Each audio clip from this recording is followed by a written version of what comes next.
Hola, soy Sofía Blanco Sixtos, muchas gracias por la invitación. Soy de la colectiva feminista Mapas y bueno, como reseña académica tengo un doctorado en desarrollo rural y soy de formación de licenciatura en psicología. Me invitaron para hablar sobre la alerta de género y perspectiva de género y bueno, es muy interesante esta pregunta y también da otra pregunta de por qué, cuáles son las razones para que se declara la alerta de género en Michoacán. Y son preguntas que son muy interesantes, pero también son preguntas como muy profundas que nos llevan como a otros temas en los que no están justamente tan explícitas en la pregunta. Y la primera que les quiero comentar es la declaratoria de la alerta de género. Se hace en el año 2014, en diciembre del 2014, y quienes la solicitan es la Organización Civil Humanas Sin Violencia.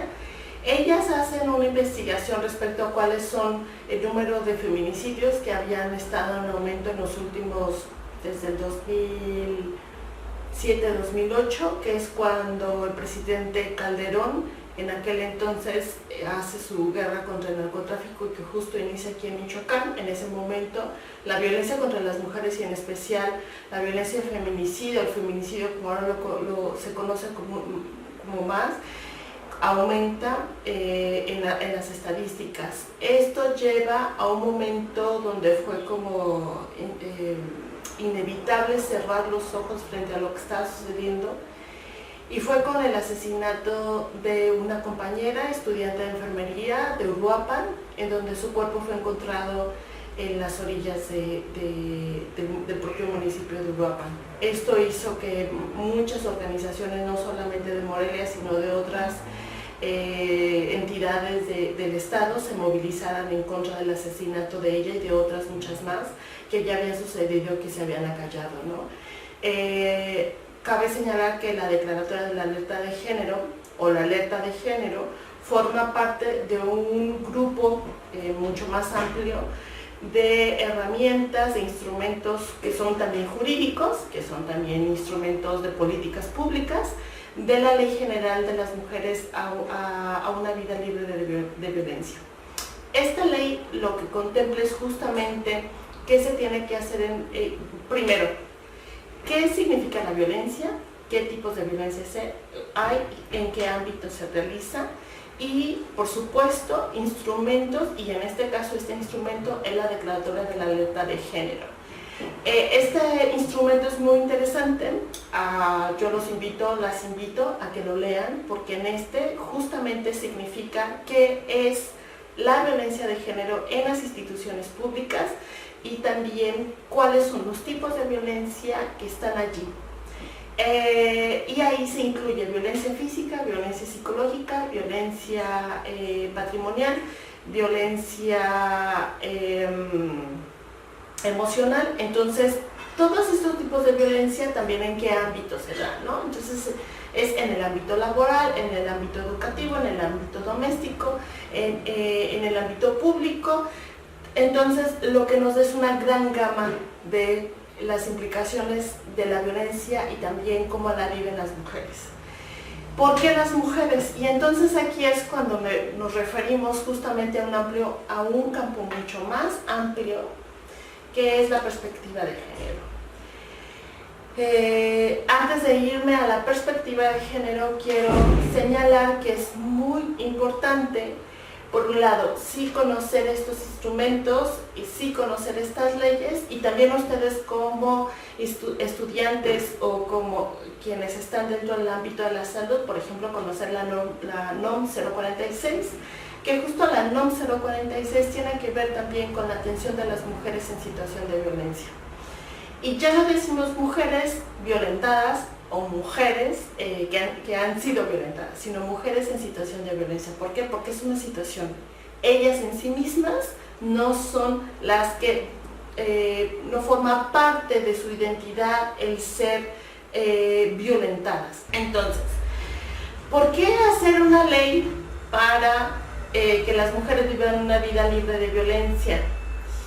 Y esta pregunta es algo que también se han preguntado durante muchos siglos las mujeres, de por qué no podemos vivir una vida donde tengamos acceso a recursos, donde podamos decidir sobre nuestros cuerpos, donde podamos decidir sobre nuestras vidas.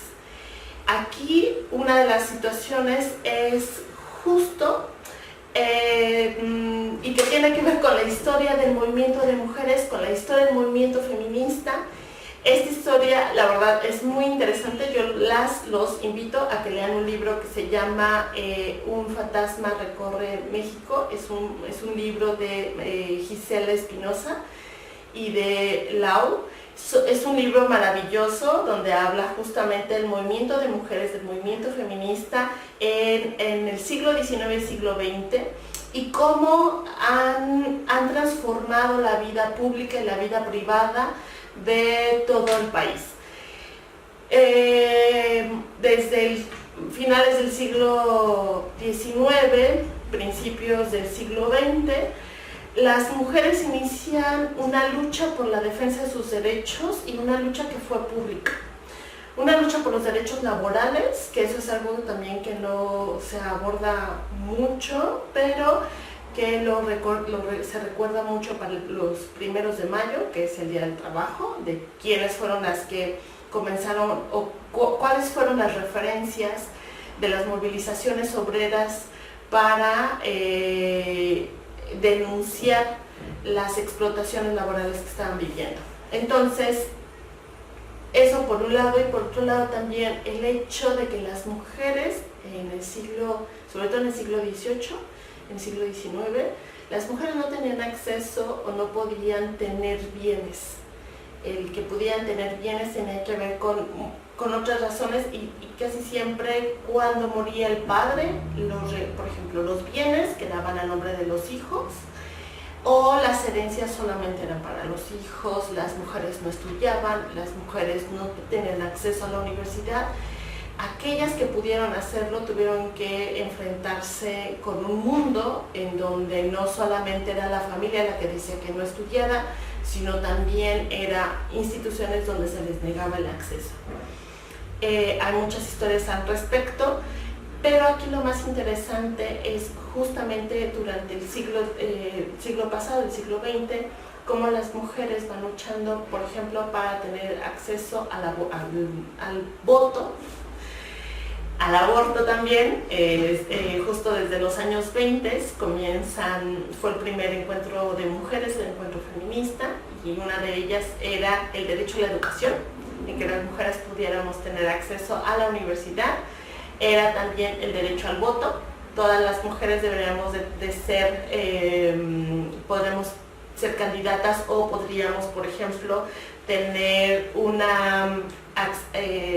acceder a puestos donde se toman decisiones, o puestos políticos, o también puestos de gobierno. Estar en las cámaras de diputados, estar en las cámaras de senadores. Eso no sucedía. Tampoco eran presidentas municipales, en fin, no era un mundo justamente de solo hombres. Y lo que se ha visto es justamente que cuando se decide entre hombres hay ciertas dimensiones de la vida que no se visibilizan. Y entonces, cuando no se visibilizan estas experiencias, lo que va sucediendo es que se consideran como situaciones que no se tienen que abordar en la vida pública, que quedan en el ámbito privado. Y entonces, como queda en el ámbito privado, pues que lo resuelvan las mujeres.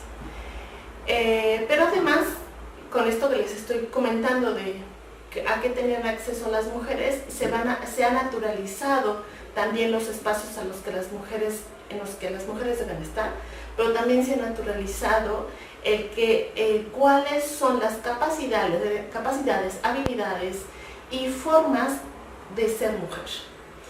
Y esto lo que hace es justamente el ver un mundo binario, un mundo dicotómico de esto es lo masculino y esto es lo femenino. Y lo que vamos viendo durante la historia es que justamente por estas habilidades o estas capacidades que se dice que son femeninas, se decía que no podían entrar a estos ámbitos públicos, a estos ámbitos o cargos de toma de decisión o cargos políticos, porque no se tenían estas habilidades. Y el movimiento de mujeres fue justamente para esto, para decir no, no es así.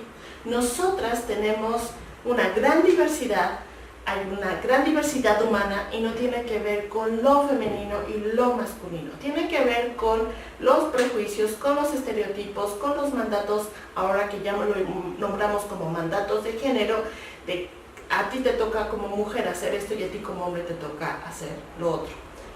Y entonces lo que vamos haciendo son movilizaciones para denunciar, por un lado, estas desigualdades sociales basadas en género, pero también para denunciar, además de las desigualdades de género, también otras opresiones que se viven por ser mujer, ¿no?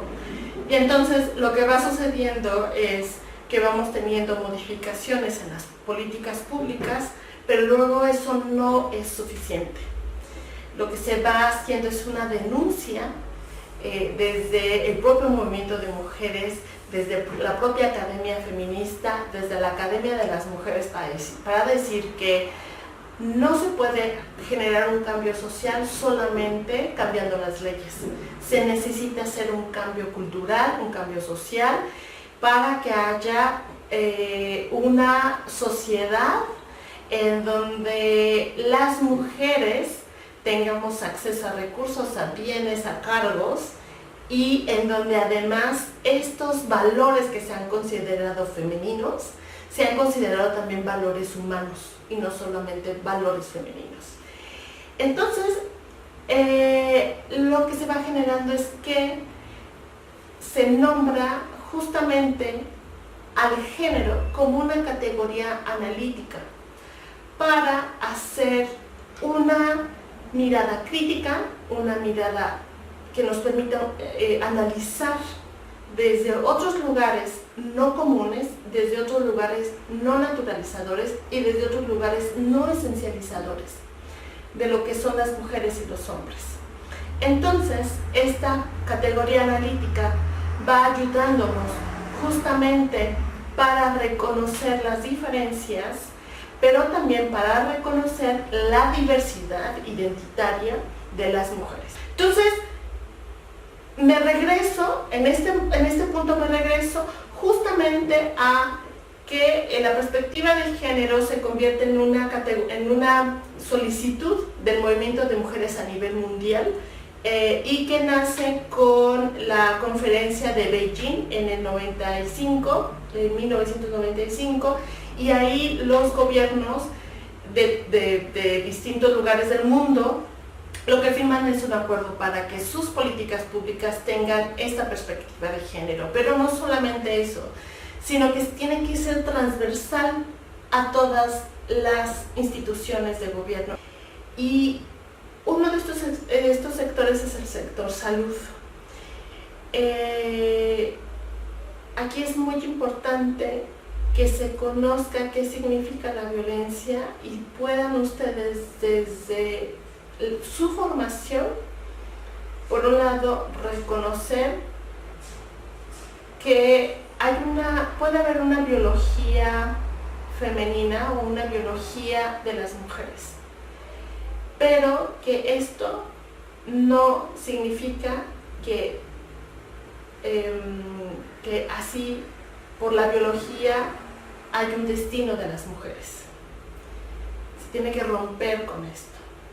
Y al romper con esto significa también reconocer cómo al mirar estos esencialismos o estas formas de violencia hacia las mujeres se generan también desde el ámbito médico. Una de ellas es la violencia obstétrica, en las formas en cómo se reciben o acompañan a las mujeres en el momento del parto.